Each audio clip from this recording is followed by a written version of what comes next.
Steve Brady runs a nonprofit co-working space in Williamsport, Pennsylvania. But he's more than just a space provider. He's a champion for mom and pop shops and micro businesses. For years, he's been making educational content to help small businesses thrive. But when time and resources shrank, Steve turned to Jellypod to help him create a podcast that sounded like him, felt personal, and stayed true to his mission. Listen in to how Jellypod helped him do more with less while retaining his creativity and control.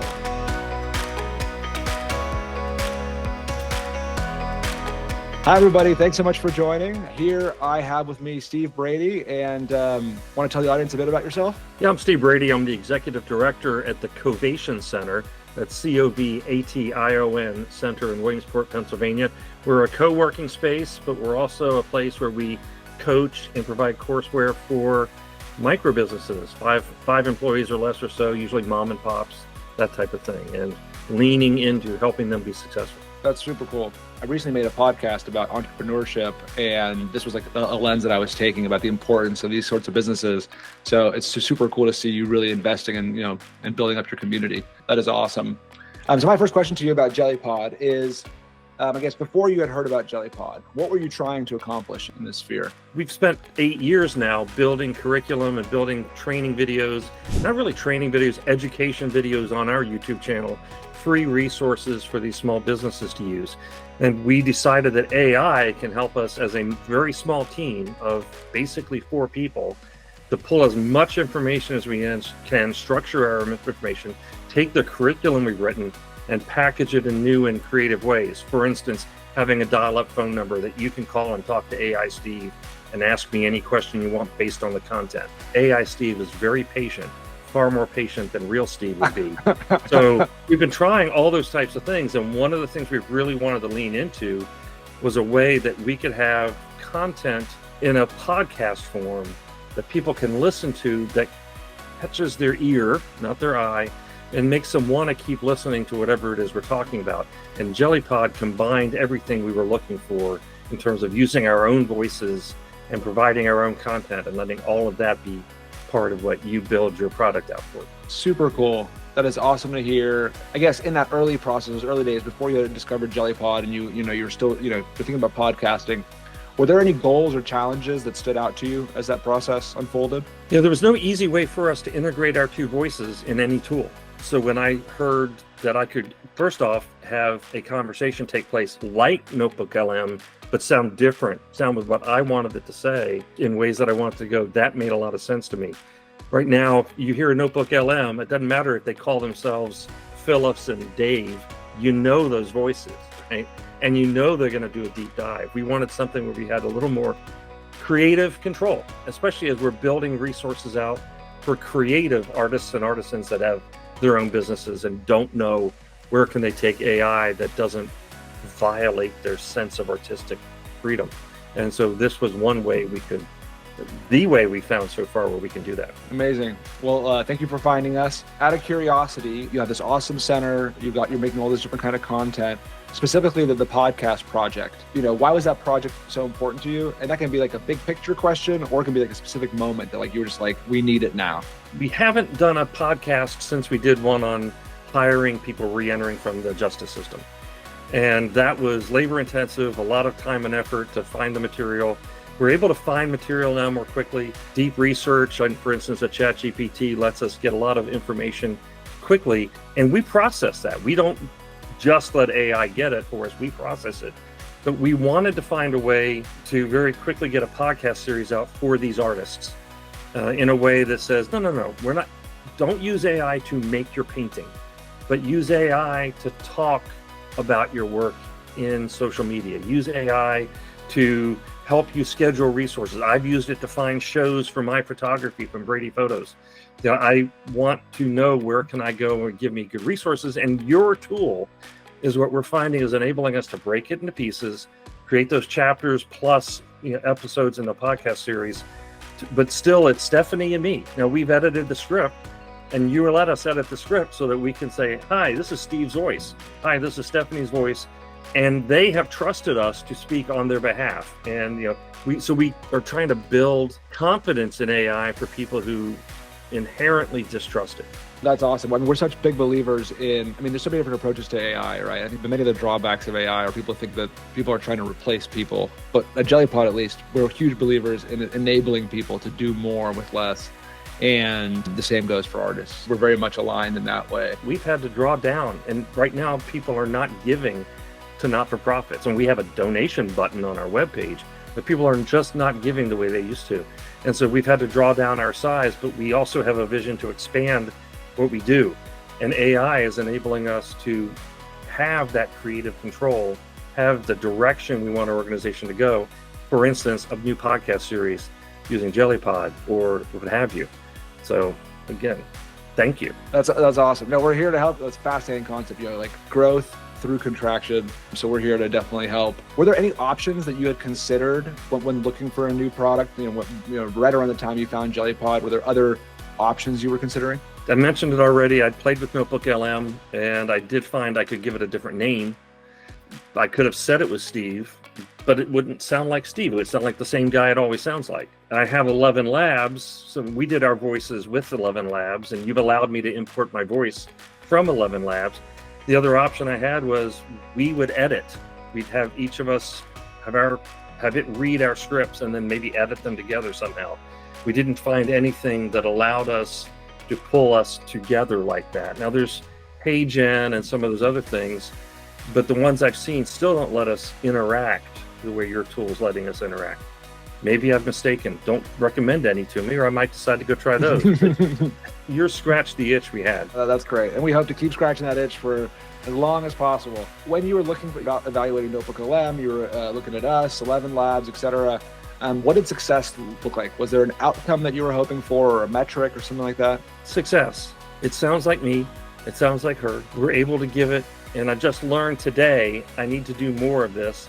By giving the right background, we can control how we sound in terms of the script you write, which is a cool thing for me to learn. And that's really success. We want it to sound genuine because it is genuine from us. That itch has been scratched, as I said earlier. That metric will work.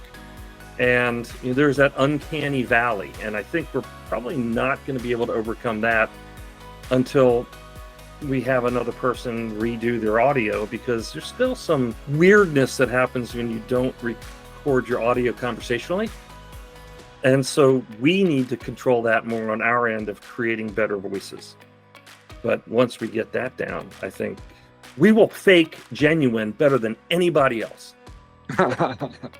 We were chatting about this before we started recording, but I love the fact that you mentioned that your AI voice clone isn't Steve, it's Steve's voice. You are very much leaning into the AI and not trying to deceive. You are just embracing that this is just a different version of yourself that you yourself, control. It's an interesting sort of in-between. We've heard other people that are trying to pass off a Notebook LM. Literally, that's the example. We have a local organization that's passing it off as two people, and they just say who they are and they start talking about something that's happening locally, and everybody's like, who are these people? I don't know this person or that person. You will never know them. They're not real.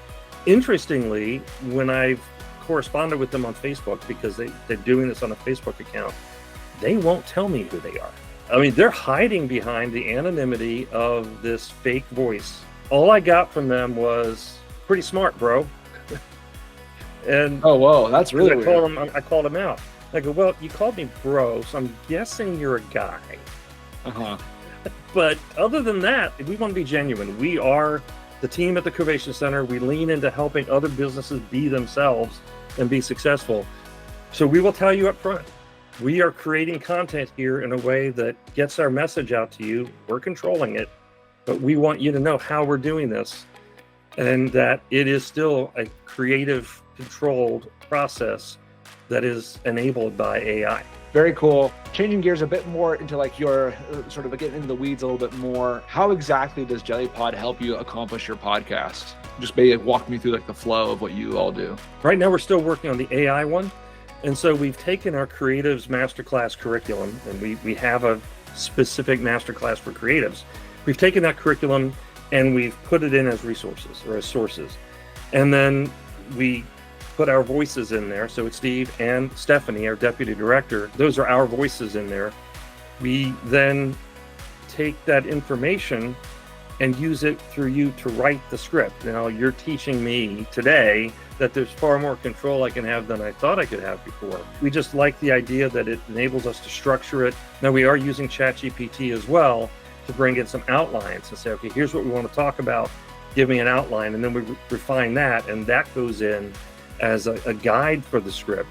So we have all our content, we create a guide for the script, and we let your script with our tweaks in it, so we get to edit the actual script, be what we put forward. And the fact that we have that level of automation, of intelligence and control over what we put forward is what I really like. Were there any unexpected benefits in that process? Maybe in your first time using it, you're like, whoa, I didn't realize that was gonna be part of it. No, because you've lived up to every expectation that I had going in. I mean, there's a couple things you and I talked about as things I'd like to see down the road, but you lived up to everything going in. The one thing that was kind of odd for us is when Stephanie first created her voice. I mean, Inside Baseball, you've had to upload it a couple times for her. When she first heard it, she's like, wait, that's me. And then she goes, that's not me. But that's me. Turns out she trained her voice on an interview. So imagine a voice that's trained on your and my voices. Oh, and so she gave it with between two... a Jason and a Steve person. Talk about mixed up. And so she had to go back and redo it. But that's more of a AI gave garbage in, garbage out, or in this case, 2 people in, 1 person out, which is kind of weird. We learned it by simply listening to our podcast.